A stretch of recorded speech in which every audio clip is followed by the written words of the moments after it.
తెలంగాణ తల్లి బీఆర్ అంబేద్కర్ ను సీఎం రేవంత్ రెడ్డి అవమానించారని బీఆర్ఎస్ పార్టీ మండిపడింది.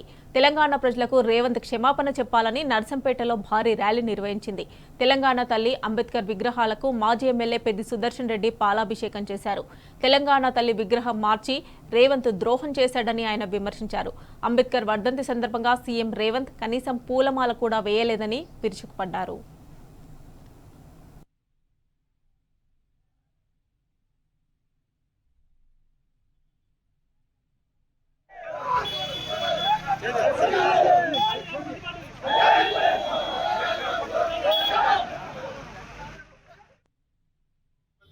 కట్టబెట్టి కాంగ్రెస్ పార్టీని నమ్మితే మరి ఆయన చేసే పని ఏంటంటే మార్పు అంటే గతంలో ఉన్న పథకాల స్థానంలో ఎక్కువ నిధులతో కూడిన పథకాలు వస్తాయన్న బిల్లు, ఎక్కువ పథకాలు ఎక్కువ నంబర్ ఆఫ్ స్కీమ్స్ వస్తాయన్న బిల్లు, గ్రామాలలో అభివృద్ధి బ్రహ్మాండంగా ఉండొచ్చు కదా.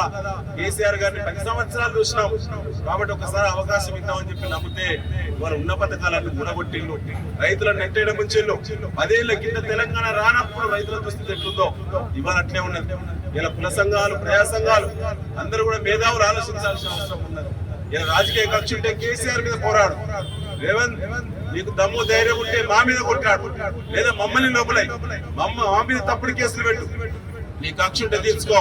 కానీ డాక్టర్ బిఆర్ అంబేద్కర్ గారు ఇచ్చిన స్ఫూర్తితో తెలంగాణ ఇచ్చిన మరి గుర్తు కోసం సెక్రటరియట్ కు బిఆర్ అంబేద్కర్ గారి యొక్క పేరు పెట్టిండు కేసీఆర్ గారు. టిఆర్ఎస్ పార్టీ బిఆర్ఎస్ ఇవాళ పక్కనే ఇలా ప్రపంచంలో అతి పెద్ద 125 అడుగుల పొడవాటి డాక్టర్ బిఆర్ అంబేద్కర్ విగ్రహాన్ని స్థాపించినాం.